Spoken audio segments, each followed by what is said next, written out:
Kembali dengan Suntar di Bengkel Mafia ya. Kali ini kita akan mencoba untuk membahas beberapa soal ke depan ya, problem mengenai gerak parabola. Jadi ini adalah video-video pendek ya, khususnya untuk soal-soal yang levelnya adalah tingkat SMA. Nah, tapi di video yang pertama ini kita perlu mereview terlebih dahulu mengenai konsep gerak parabola. Kalau Anda ingin soal yang lebih rumit ya, masuk ke dalam misalnya bentuk-bentuk soal olimpiade dan sebagainya, bisa terlebih dahulu misalkan menonton video saya yang lain. Tetapi kalau ingin memulai dari dasar ya, di sini saya mereview konsep parabola ya, gerak parabola, kemudian masuk pada soal-soalnya. Nah, Anda bisa menonton video ini ya, khususnya bagi Anda yang baru masuk di kelas SMA ya, yang baru menemukan atau baru mempelajari gerak parabola. Oke, nah pertama-tama kita akan mulai ya, di dalam gerak parabola itu sendiri ya, itu dari katanya saja gerak parabola itu sudah memberikan kita suatu hint, lintasannya itu bukan lurus, tapi lintasannya memiliki kelengkungan tertentu, yaitu yang dinamakan parabola. Nah, lintasan parabola ini ya, kalau kita lihat dalam matematika, ini sesuatu yang unik. Kita bisa mempelajari dalam geometri, ada irisan kerucut, kerucut dipotong. Nah, waktu kita memotong kerucut ya, itu ada yang lintasannya lingkaran ya, ada hiperbola, ada elips, lalu kemudian ada parabola ya. Nah, dalam hal ini, secara matematis, secara aljabar, kalau kita lihat dalam sistem koordinat yang menggambarkan relasi antara variabel X dan Y ya, secara kurva kalau kita gambarkan dalam sistem koordinat kartesius, yaitu X dalam arah horizontal, Y di dalam arah vertikal, maka kumpulan titik-titik ini ya, ternyata bisa kita lihat ada relasi tertentu yang bisa kita gambarkan dalam kurva. Misalnya, Y sama dengan X, itu udah pasti dia adalah kurva garis lurus, dengan sudutnya misalnya di sini 45 derajat, ya. Itu adalah kurva Y sama dengan X. Jadi kumpulan titik-titik ya, yang kalau kita gambarkan di situ, itu memiliki relasi tertentu. Dan dalam relasi yang kita mau bahas hari ini ya, itu ada suatu fungsi matematik yang kita tuliskan Y sama dengan AX kuadrat plus BX plus C. Nah, ini kalau kita gambarkan di dalam sistem koordinat kartesius ya, itu nanti bentuknya memiliki kelengkungan tertentu, dan dalam hal ini kita sebut dengan kurva parabola. Jadi fungsi kuadrat, ini kan fungsi kuadrat ya. Kalau kita gambarkan di dalam koordinat kartesius, itu bentuknya adalah parabola. Ini misalnya ya, kalau titik ini kita ambil ya, itu kan adalah X, Y kan, koordinat ya, X, Y.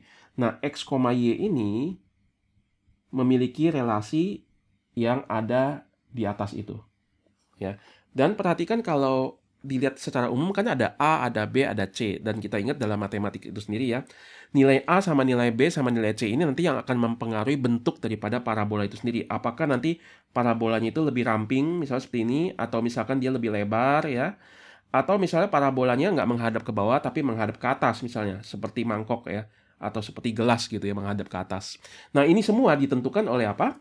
Ditentukan oleh A, nilai B, ya koefisien X kuadrat, koefisien X ya, lalu sama nilai C yang adalah konstanta, yang nanti akan membuat parabola itu lebih geser ke kiri atau lebih geser ke kanan. Nah, saya tidak akan masuk ke dalam pembahasan itu detail ya, tapi yang pasti ya, secara matematis bisa kita tuliskan di dalam bentuk seperti itu ya. Dengan demikian nanti pasti secara kurvatiknya kita akan melihat bentuknya parabola. Dan ini memberikan kita suatu masukan ya. Jadi ketika kita menganalisis gerak, ada suatu benda misalnya, saya akan lempar ya dekat permukaan bumi, misalkan saya lemparnya miring ke arah horizontal tapi juga ke atas ya, ke arah vertikal. Maka nanti dia tidak akan gerak lurus terus-menerus sampai menuju keluar angkasa dengan lintasan lurus seperti ini.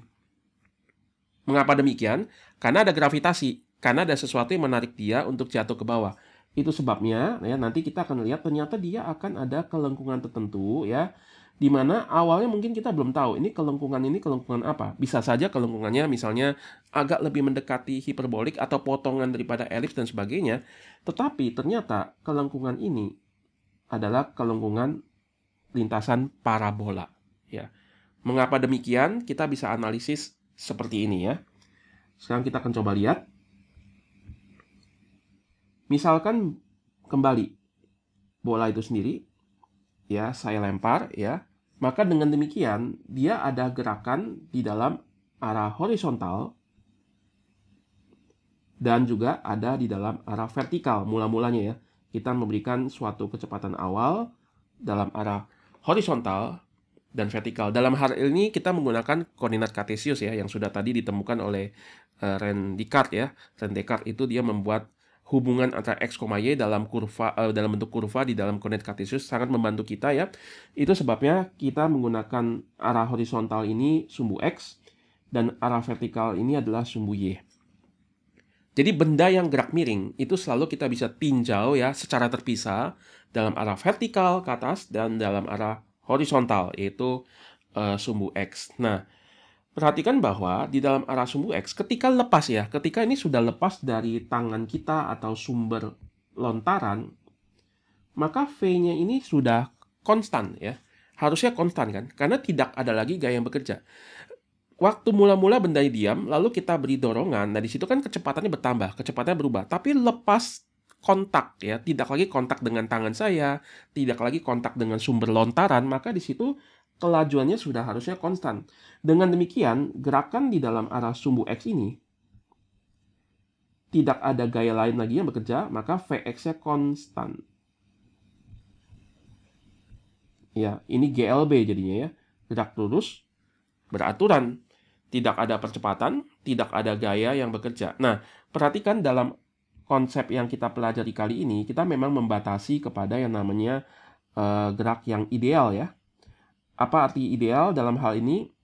Artinya kita melihat permasalahan ini secara sederhana terlebih dahulu, sehingga gesekan, hambatan udara itu kita abaikan. Ya, kita abaikan. Dengan demikian, setelah lepas daripada lontaran tangan kita atau lontaran sumber pelontar yang lain ya, maka dalam arah horizontal tidak ada lagi gaya lain yang bekerja, Vx-nya konstan. Tetapi Vy-nya, nah ini agak beda ya. Kalau kita melihat dalam arah Vy-nya yang ke atas ini, dia tentu saja tidak konstan. Kenapa? Karena waktu sudah lepas dari tangan kita atau sumber lontaran, itu harusnya konstan kan? Tetapi ada percepatan yang bekerja, yaitu percepatan gravitasi yang selalu menuju ke pusat bumi. Dengan demikian, V-nya itu tidak konstan, V-nya akan terus berubah. Ya, berubah. Dan berubahnya ini konstan ya. Jadi perubahannya yang konstan. Jadi V-nya tidak konstan, V-nya tidak tetap, tapi perubahannya yang konstan. Dalam hal ini, percepatan atau perubahan kecepatan, saya ulangi ya. Percepatan atau perubahan kecepatannya yang konstan. Nah, dengan menganalisis dari perspektif seperti ini ya, nanti kita akan dapatkan ternyata apa? Ternyata kita bisa menurunkan atau bisa membuktikan lintasan yang terjadi ketika kita lempar benda di permukaan bumi itu adalah parabola. Saya ambil contoh misalnya ya. Ketika saya lempar ya di dalam arah sumbu X ya, maka di sini delta X atau perpindahan di dalam arah horizontal itu adalah kecepatan dalam arah X dikali dengan T. Ya ini kan sesuatu yang sudah kita pelajari di kelas yang mula-mula ya di dalam gerak ya. Jadi kecepatan atau kelajuan dikali waktu adalah perpindahannya. Dan di sini kelajuannya konstan. Tetapi dalam arah sumbu Y, dia perpindahannya ini ya tidak memenuhi suatu kondisi di mana kelajuannya konstan. Kita sebut itu kan gerak lurus berubah beraturan. Maka delta S-nya adalah V0T ya. Dalam ini V0Y ya dikalikan T ditambah dengan setengah AT kuadrat.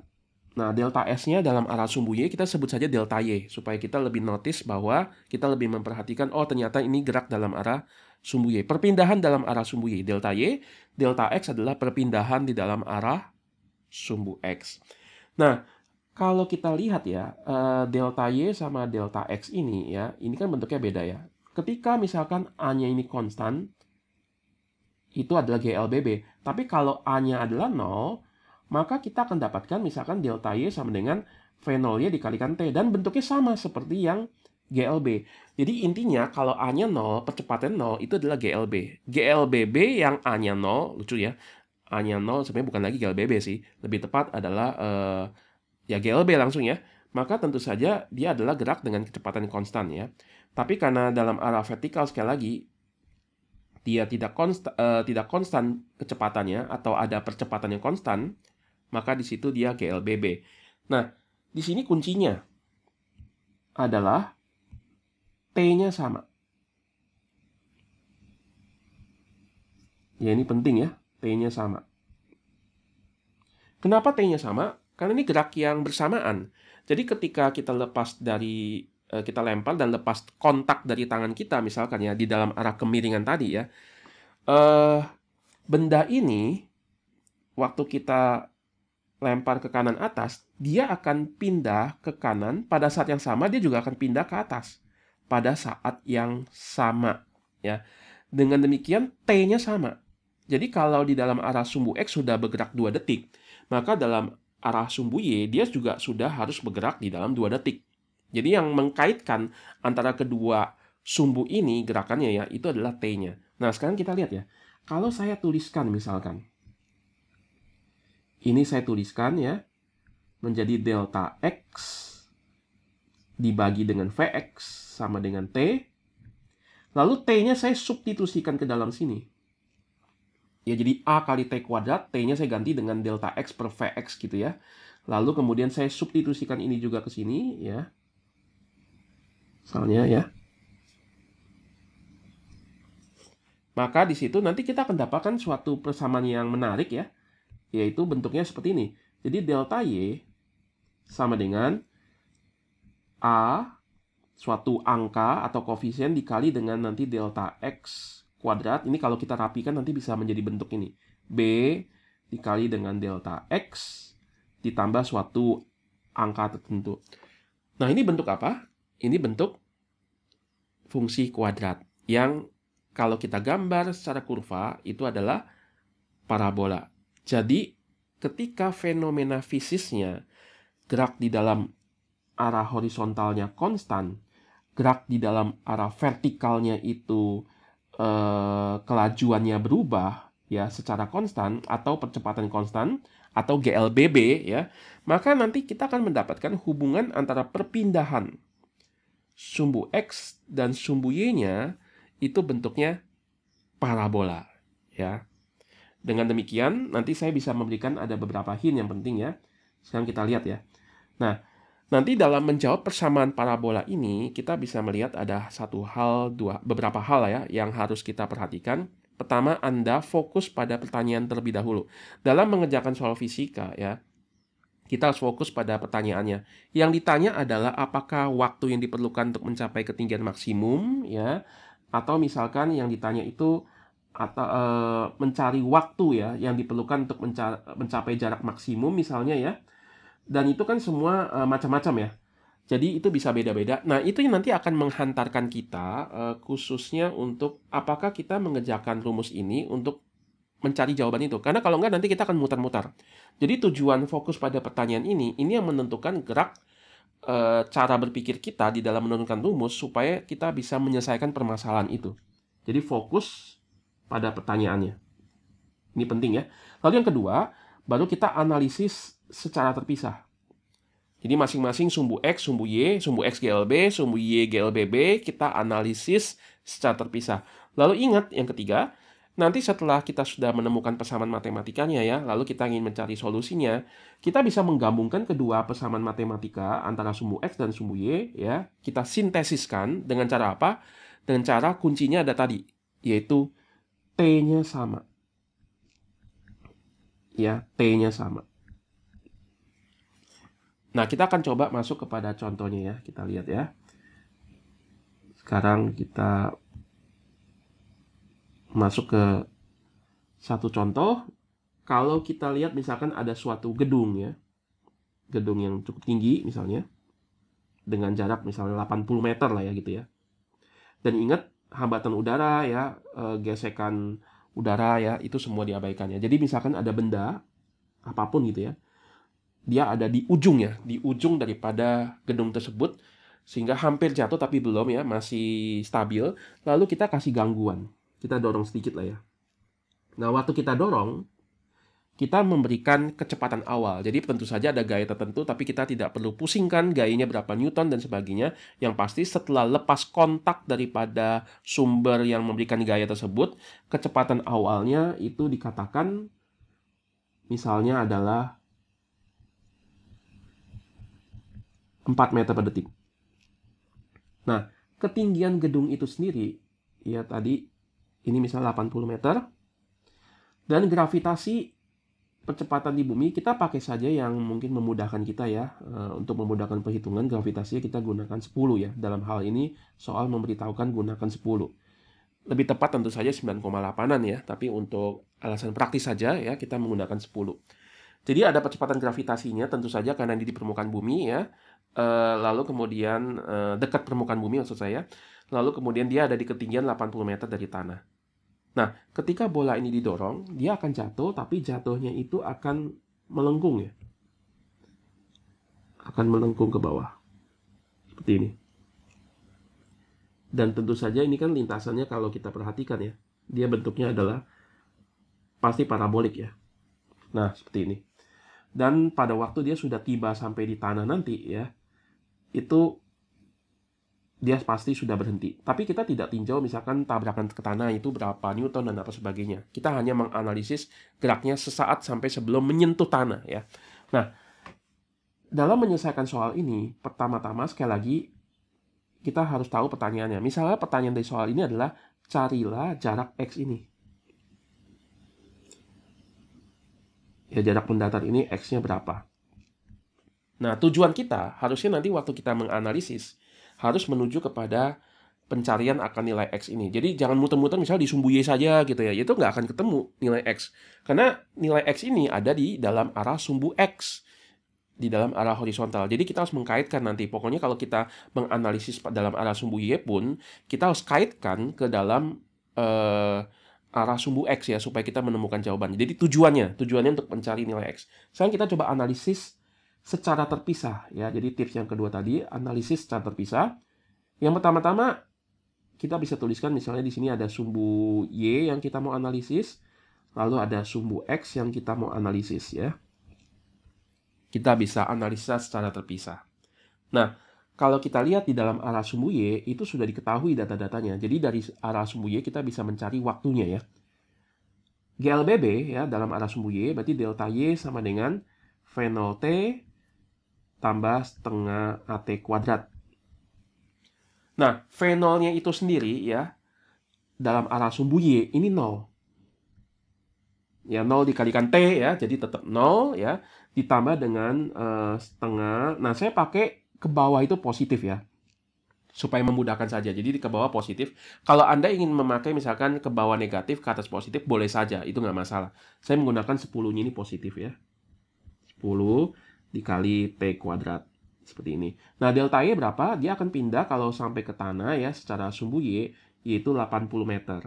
Nah, sekali lagi, perpindahan ke bawahnya saya anggap ke bawah positif, maksudnya plus 80.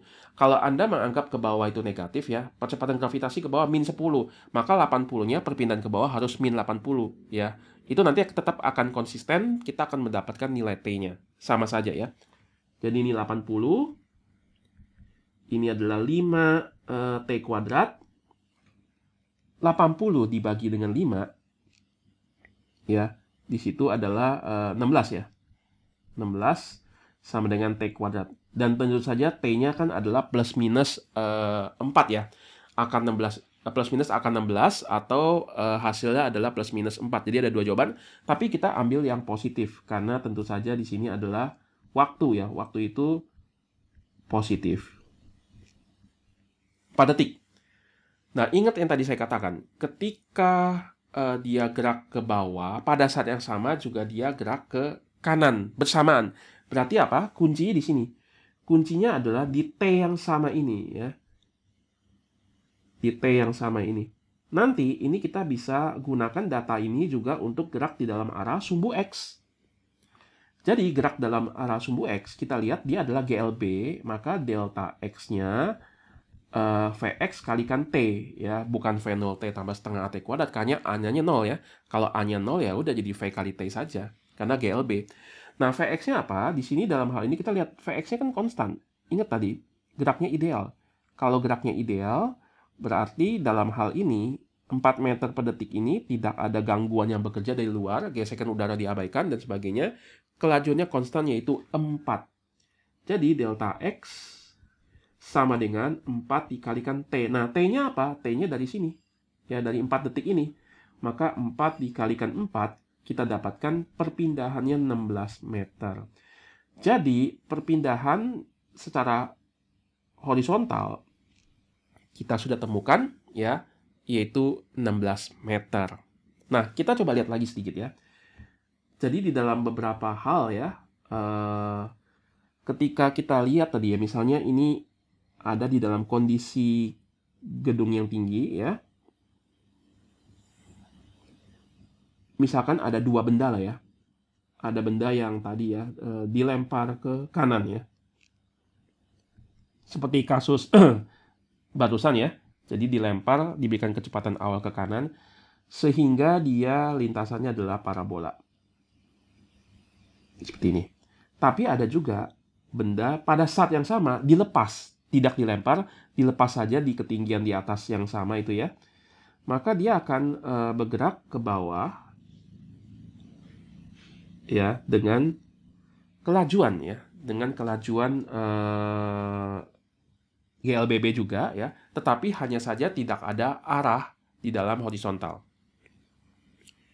Nah, ada hal yang menarik di sini yang perlu kita ingat. Tadi kalau T-nya itu bersamaan, jadi ketika ya ini kan bola 1 ya.